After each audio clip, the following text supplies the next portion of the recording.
জিলহজ মাসের প্রথম 10টি দিন, এই দিনগুলো হলো ইবাদতের, নেক আমলের সবচেয়ে বড় যে মৌসুম রমাদান, তারপরে সবচেয়ে বড় মৌসুম হলো জিলহজের প্রথম দশক। আমরা কোরআন এবং হাদিসের আলোকে 11টি আমলের কথা বলতে পারি। এই 11টি আমল এই দশকের জন্য খাস, স্পেশাল। নাম্বার এক নম্বর এই দশকের আমল হলো বেশি বেশি আল্লাহর জিকির করা। কি করা? বেশি বেশি আল্লাহর জিকির করা। দ্বিতীয়ত যে আমলটি চলবে তা হলো যে কোনো নেক আমল, যে কোনো নেক আমল। কারণ একটু আগে আমরা হাদিস শুনলাম যে নবী করিম সাল্লাল্লাহু আলাইহি ওয়াসাল্লাম বলেছেন, মা মিন আইয়ামিন আল্লাহ আমালুস সালিহু ফিহিন্না আহাব্বু ইলাল্লাহ মিন হাযিহিল আইয়াম। এই জিলহজের 10 দিনের চাইতে অন্য কোন দিনের নেক আমল আল্লাহর কাছে বেশি প্রিয় না। মাস হিসাবে রমাদান সবচেয়ে সেরা, আর দিন হিসাবে খুচরা দিনগুলোর মধ্যে রমজানের বাইরে সবচেয়ে সেরা কোনটা? জিলহজের প্রথম দশক। রমজানের পরে মর্যাদার বিচারে সবচেয়ে বেশি মর্যাদাপূর্ণ দশক হলো এই দশক। এই জন্য এই দশকে আমল করলে আল্লাহর কাছে এত প্রিয় যে অন্য কোনো সময়ের আমল আল্লাহর কাছে এত প্রিয় না। এই জন্য এই দশকের দ্বিতীয় আমল হলো বেশি বেশি নেক আমল করা। বেশি বেশি কি করা? নেক আমল করা। 3 নম্বর, এই দশকের করণীয় হলো সকল গুনাহ থেকে অন্য সময়ের চাইতে এই সময়টাতে বেঁচে থাকার জন্য বেশি সচেষ্ট থাকা। গুনাহ তো 12 মাসই আমরা করব না, কিন্তু এই দশক গুনাহ না করার ব্যাপারে চেষ্টাটা একটু বেশি থাকবে। 4 নম্বর আমল হলো যাদেরকে আল্লাহ তাআলা সামর্থ্য দিয়েছেন তারা হজ করবেন। এই দশক হজের আমলের মাস, আমলের দশক। এই দশকেই তো হজ হবে। অতএব যাদের তৌফিক দিয়েছেন আল্লাহ তাআলা তারা কি করবেন? হজ করবেন। এটা এই দশকের আমল। এটা হলো 4 নম্বর আমল। 5 নম্বর আমল হলো যাদেরকে আল্লাহ সামর্থ্য দিয়েছেন তারা এই দশকে কোরবানি করবেন। কারণ কোরবানি এমন একটা আমল, নবী করিম সাল্লাল্লাহু আলাইহি ওয়াসাল্লাম মদিনা হিজরত করেছেন, এরপর থেকে প্রতি বছরে তিনি কি করেছেন?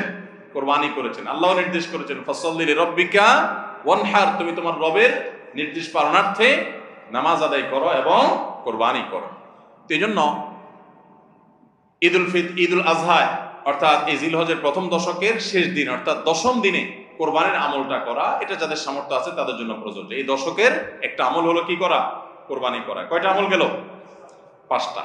6 নম্বর হলো যাদের কোরবানি করার ইচ্ছা আছে তারা জিলহজের চাঁদ ওঠার আগে আগে জিলকদ মাসের শেষ দিনের মধ্যে তাদের হাতের নখ, চুল, গোফ, অবাঞ্ছিত লোম এগুলো সব কেটে পরিষ্কার করে ফেলবেন এবং এই দশক আর সেগুলোতে হাত দিবেন না।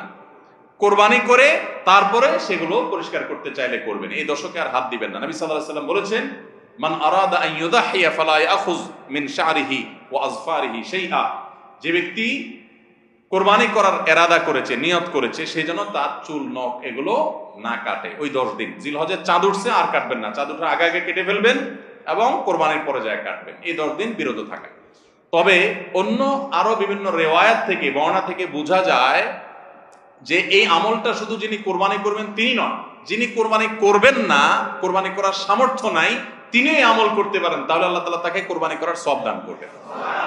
এমনকি কোন কোন সালাফ, কোন কোন সাহাবী থেকে আমলও বর্ণিত আছে যে বাসার বাচ্চা কাচ্চা যারা আছে তাদেরকেও এই দশকে চুল, নখ ইত্যাদি কাটতে নিষেধ করেছেন। তাহলে চুল, নখ ইত্যাদি কাটা থেকে বিরত থাকা এই 10 দিন, আগে কাটা এবং পরে কাটা, এই 10 দিন না কাটাকাটি না করা, এটা একটা মুস্তাহাব আমল। এবং প্রায় সব ফুকাহায়ে কেরাম এই ব্যাপারে একমত হয়েছেন।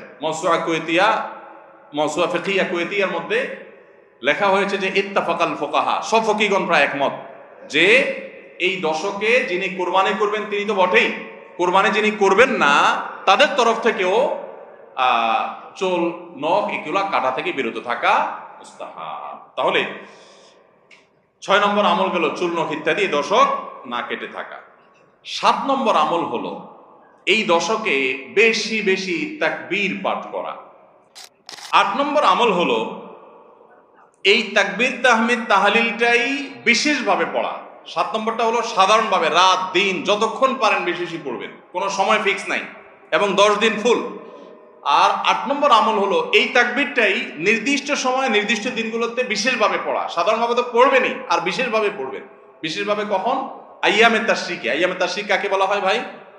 জিলহজের 9 তারিখ ফজরের পর থেকে নিয়ে জিলহজের 13 তারিখ আসর পর্যন্ত, জিলহজের 9 তারিখ ফজর থেকে নিয়ে জিলহজের 13 তারিখ আসর পর্যন্ত প্রত্যেক নামাজের পর সবাই যার যার জায়গা, পুরুষরা সরবে আর মা বোনরা বাসা বাড়িতে নীরবে তারা তাকবীর পাঠ করবেন, আল্লাহু আকবার, আল্লাহু আকবার, লা ইলাহা ইল্লাল্লাহ, আল্লাহু আকবার, আল্লাহু আকবার, ওয়ালিল্লাহিল হামদ।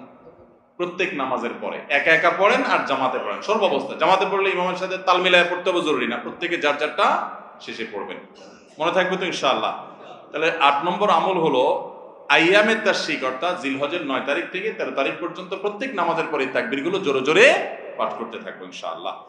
9 নম্বর আমল হলো জিলহজের 1 তারিখ থেকে 9 তারিখ পর্যন্ত এই 9 দিনই নফল রোজা রাখা, এই 9 দিনই নফল রোজা রাখা।